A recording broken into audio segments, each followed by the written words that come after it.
Right. So, a neat little technique that I've been working on learning, and I'm learning too, so we're learning together, is the Loomis method. It is a method of drawing a human face that was created by an illustrator named Andrew Loomis. I find it kind of neat because you're essentially going to make what could best be described as like a pseudo skull. The videos that I've watched that have explained it and broken it down kind of used a skull as a way to explain it. So, in short, might not be quite short, but whatever. Anyway, you're going to start off with making a circle. As I often do, I'm going to use a protractor to make my circle because, again, my hands are not the most steady, and so it gets a little bit challenging to make a perfect circle. But that's just going to kind of be your starting point. A thing that the man in the video that I was watching pointed out was that a good thing with this method is that it helps with sizing of the head. A lot of times when you try to draw the human face, it just looks a little off, like just proportions seem weird, and that is partly because of trying to get the marks on the head right. So, for example, if you start off here, you may think of this right here as the hairline, the top of the circle.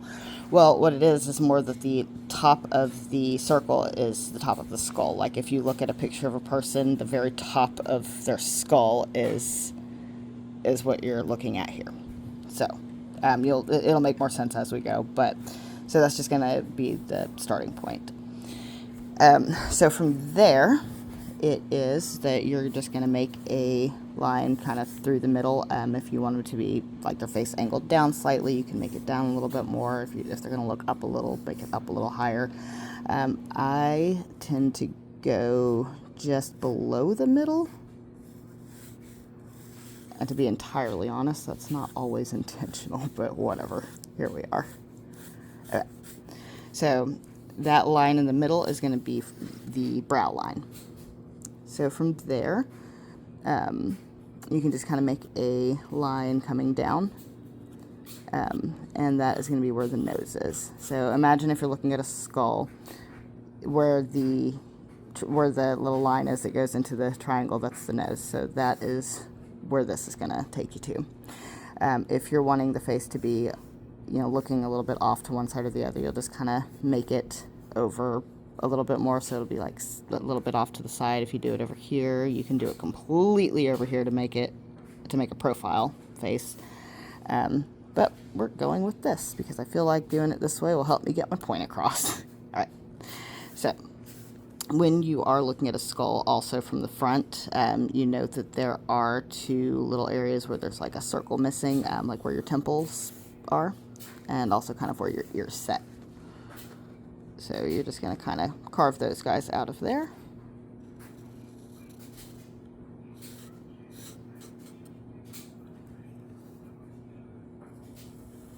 Okay. And this is just kind of where the ears will sit. The top of the ears are usually lined up, or nearly lined up with the eyebrow, and the bottom is usually lined up with the nose. I'm just kind of making just a little ear type outline. I'm not making a very detailed thing yet because I haven't decided if I'm going to make the hair cover the ears or not. Anyway, but at least placing them is just good for, if nothing else, just as a guideline. It'll also, and I'll show you in a minute, help you figure out how wide to make the mouth. Okay. So we have our circle, the two lines carved out, little placement for the ears, and drop down for the nose. So from there, you're going to find your hairline. Okay. So I'm just going to mark it there. So you're going to divide the face into 3 equal parts. So from hairline to eyebrow, eyebrow to nose. So right there will be where you're going to place a line right here for the bottom of the nose. I see some people make a full line around. That's up to you. I just like to mark it this way, but if you want to, you can make a full line across. And then the same measurement, so eyebrow to nose, and then nose to chin.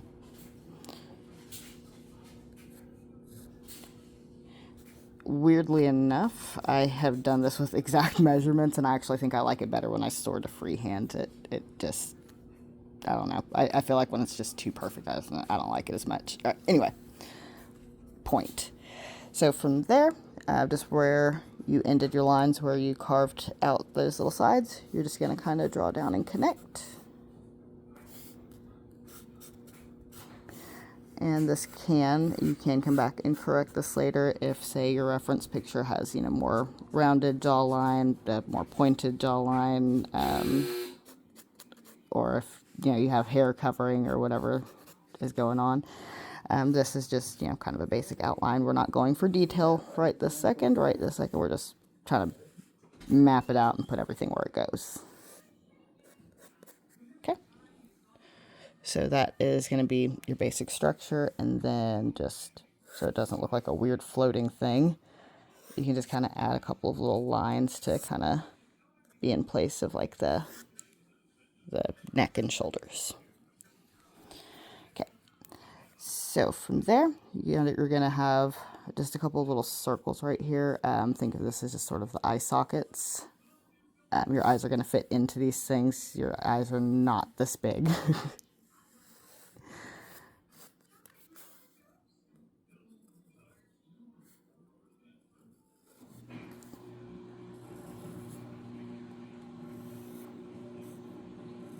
Okay. So from there, we're going to take our ears, where I said that this is going to be kind of a guide for our mouth. So, and another thing is to think of this as the top of the jaw. This is the bottom of the jaw. So your lips are going to be here and here. So you're just going to kind of take a line, and you're going to make a line up from the chin to the ears, or on one side I'll usually do it going down. And I've seen this done a couple of ways. Sometimes it's just a perfect curve. Sometimes I'll bring it out and then down. It's entirely up to you.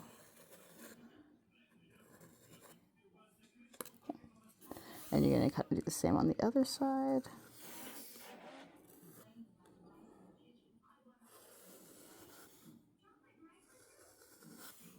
All right. And where these lines meet, that is going to be your mouth, or the width of the mouth at least.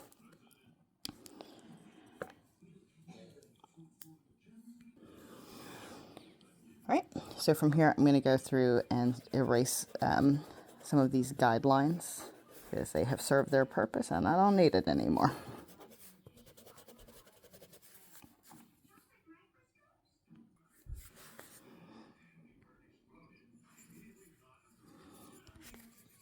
I'm just going to kind of darken this back up a little bit just to, again, mark the corners of the mouth. Right, and if it's helpful, you can just kind of make a straight line across. Okay. Now, a few different ways of making the nose, but the easiest way I have found, and I think the first version of this that I saw was just to make a big circle and then some small ones, which you're kind of gonna do here, but I don't know, this just helps me line everything up a little bit better.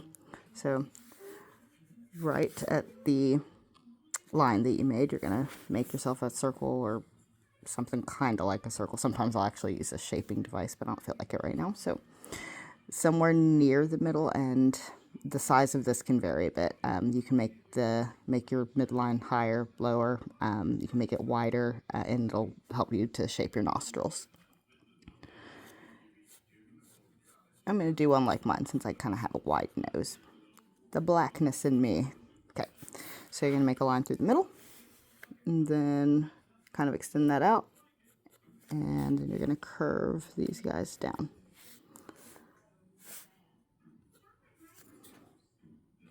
Okay.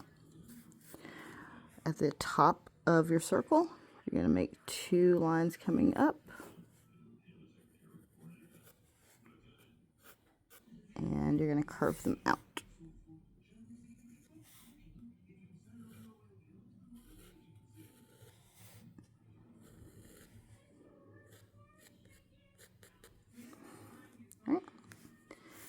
And then at the tips of these little thingies that you just made, just going to make 2 lines coming up.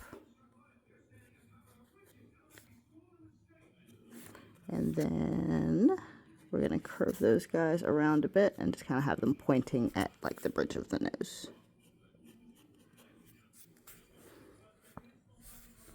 And then we will find where we're going to place our nostrils. And I like to bring this bit down just a little below where I had the line.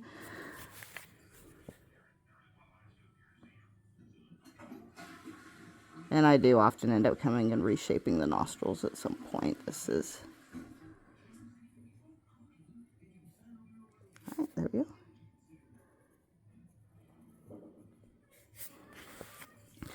And again, these are more guidelines than anything, so you can kind of come back through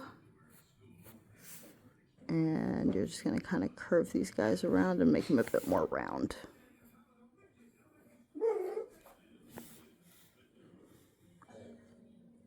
And I don't quite like where that one landed, so I'm going to bring this up a little higher. Okay, and then we're going to come back and make our curves.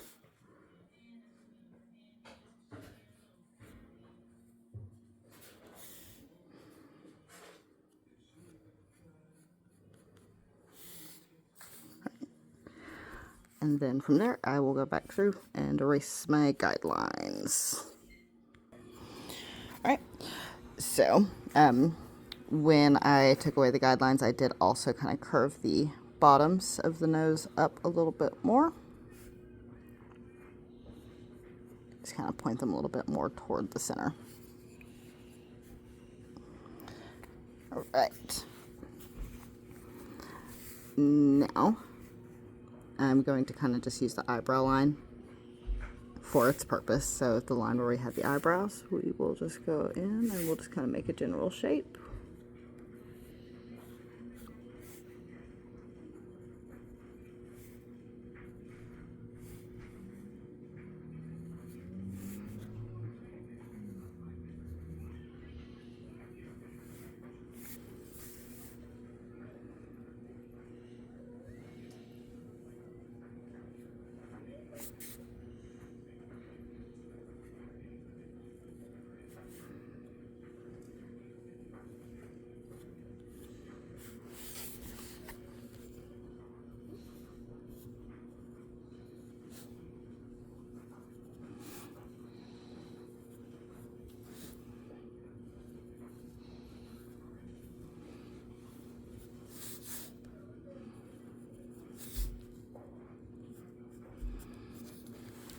Now you have the marks on where those guys will be. And then for your mouth, there's a couple different ways you can go about drawing that guy out and getting the shape right. I like to make kind of a cross in the middle.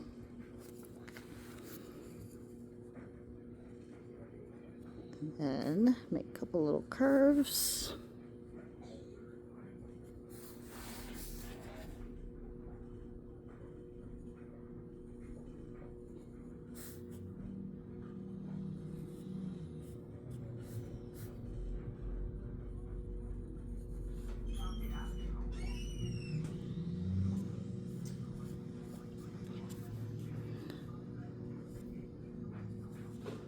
Now I do try not to make this part too dark. Okay. And there's a good chance I'm going to come back through and lighten this up at some point and come back, but right now I'm just, again, just marking everything. And I am making this a little bit darker just so it's easier to see on screen right this second too. Okay. Now, your eye is also similar to the width of your nose, and height is going to be about half that. So this is going to be perfect because I did not measure. So here we are. So just going to kind of make just a little eye shape. Just going to bring that in.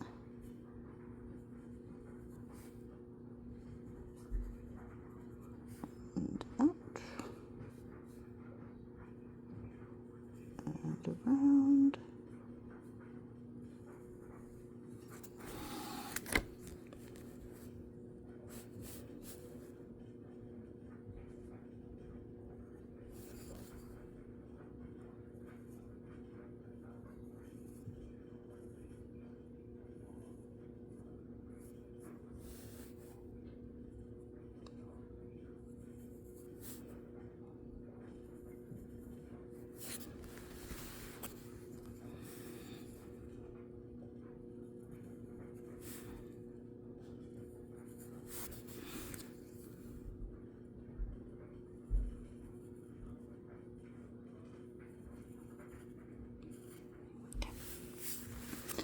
you have kind of just your general shape. I'm going to come back and I'm going to make these guys just a little bit bigger. And once you have the eye shape, however you want to do that, you just kind of go over and just make just an extra line to serve as your eyelid. And I just like to make a little curve down, just, again, just marking stuff because I'm going to stick some bags under the eyes. Alright, and then if you want to, you can go ahead and add a little bit of shading to areas you know are going to be shadowy. Now, since I am going to be applying charcoal powder later, I don't want to add too much. It's just kind of a general idea. So there's usually going to be a little bit of shadowing on the neck, a little bit right under the chin.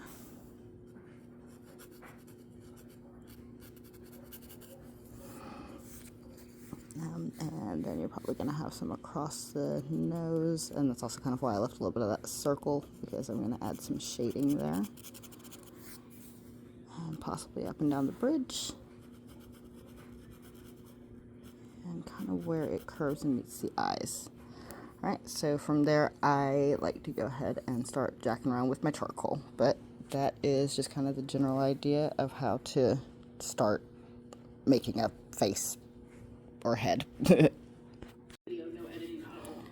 Alright, so I'm going right here, and I'm going to take one of my lighter makeup brushes, and I'm going to go ahead and start applying some charcoal powder to my more shadowed areas.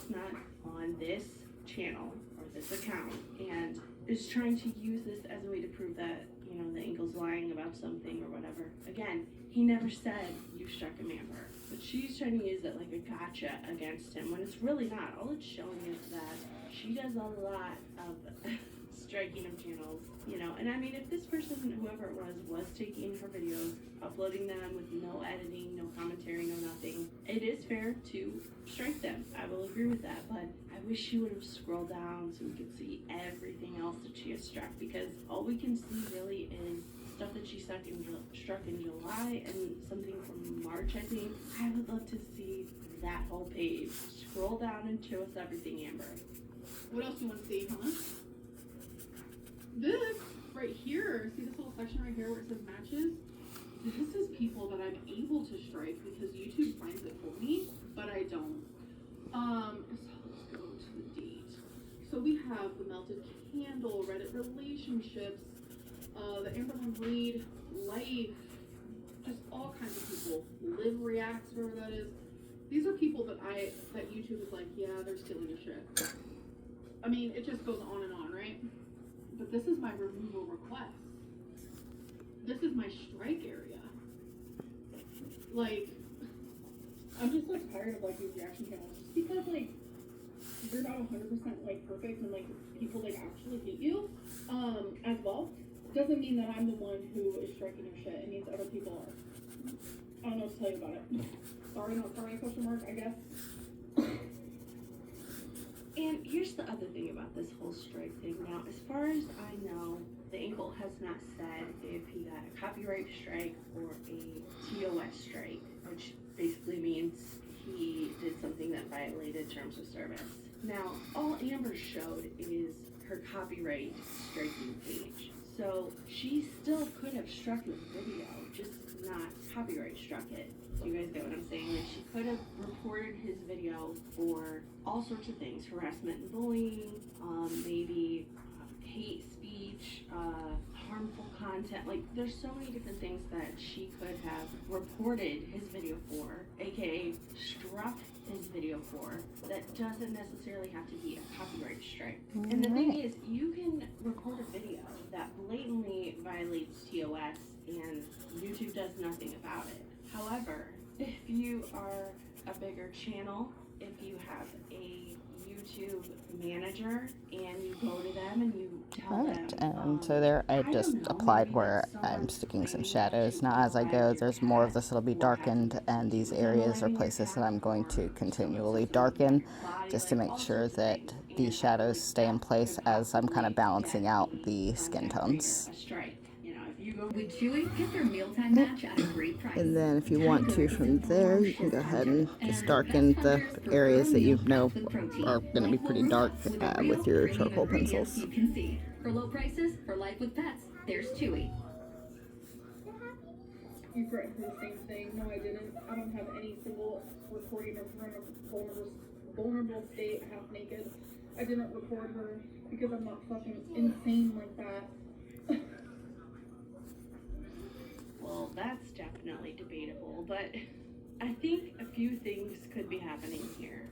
I think number one, Emily, it sounds like she's been through some crazy past relationships and maybe has found that recording someone in a situation where you may be fearful of what they might do to you, that could be very beneficial if anything legal were to take place. I also think that Emily, this is just my opinion, but I think that Emily, knowing that Amber Lynn had this very large audience, knowing that Amber Lynn had a reputation for not being the best girlfriend, having messy breakups, I think it's possible that Emily wanted to have some proof or evidence so that later on down the road, if she were to have to tell her side of the story, she knew that people would want evidence of it, of her claims. You know, I mean, like it or not, Amber Lynn has a certain level of fame. Now, it's the type of fame that most people would not want, but she does have it. So I think Emily knew, you know, if I'm going to make claims against someone who is well known, has a large audience, I'm going to need to show proof of that. So it's very possible that she recorded that video for that reason. But like I said before, it's also super possible that she, you know, Emily's been through the court system with a former partner. You know, she's had someone threaten her life. And I think Amber got so bad in her anger that Emily felt like, I need to document this. I need to have proof of this in case anything were to happen, especially anything physical. So, I mean, Amber can claim, you know, oh, she's crazy, she's insane, there's something wrong with her for recording those videos, but clearly Emily felt like there was a need for it, a reason for it, a valid reason for it. Now, whether you agree that she should leak those videos or not, that's a different story, but I think her filming those videos was not just, oh, she's weird, there's something wrong with her. Like, she felt the need to document what you were doing and saying to her, and I'm sure she had a very valid reason for it. She threatened to ruin my life, and I just did it to retaliate type deal. Like, use your brain. Genuinely use your head. How many times she threatened me was insane. Like, insane. Anything that you guys say that I did to her, imagine a million times worse over and over. Like, over and over. You guys were not there. You guys were not there, and you have no idea what I went through. That's true, but isn't it also true that she could also make the same claim? Every threat that I gave to you, every mean word that I said to you, it was in retaliation for what you said and did to me. Like we all keep saying, you met your match when you started dating Emily. You two are both batshit crazy, I'm sorry, in my opinion. And you were not prepared for that, Amber. You thought you were gonna come in, waddle around, you know, throw your weight around, so to speak, and you thought this girl was just so infatuated with you, so in love with you, that you were just gonna take over her life the way that you have with your former partners. And when that didn't happen, and she gave back the same thing that you were giving to her, I think it completely shocked you. And you didn't know how to handle it. And that's where the anger came from. That's why you would get so angry. Because for the first time you were dating someone who you couldn't control. And it freaked you out. See, I don't care about blocking her because, like, her little bullshit that she sends me, like, is genuinely helping the case. So, now that she's hearing me say all this stuff, she's probably never gonna message me again, which pop off because I have chosen to literally cut all ties. I told her we are never speaking again, and she sent a message back. But I told her each one about the hospital, like, trying to make excuses. I'm not responding. I don't give a fuck when you told her. I don't care. You are unhinged. To sit there and do that to someone that you supposedly love, Like, literally doing that, while asking to see my fucking belly and my lymphedema leaks? Fuck off. You're crazy. Did you guys hear Amber's voice kind of break there when she was saying that? Let's listen to that part again. To sit there and do that to someone that you supposedly love, like, literally doing that, while asking to see my fucking belly and my lymphedema leaks? Fuck off. You're crazy. See, she was starting to cry right there. That's why her voice broke. That is what bothers her the most. She loved the fact that Emily likes her body, right? And she thought that when Emily was asking for sexy pictures of her, that meant, oh, Emily likes me again. This is great. This is a good feeling. And to find out that while she's asking for those pictures, she's also leaking stuff to a reaction channel and telling Rachel what's going on behind Amber's back. That is what hurts her the most. She's like, She'll find the we were first getting pair. back And together. this I thought is where we are at we were so on far. the track back to being in a relationship.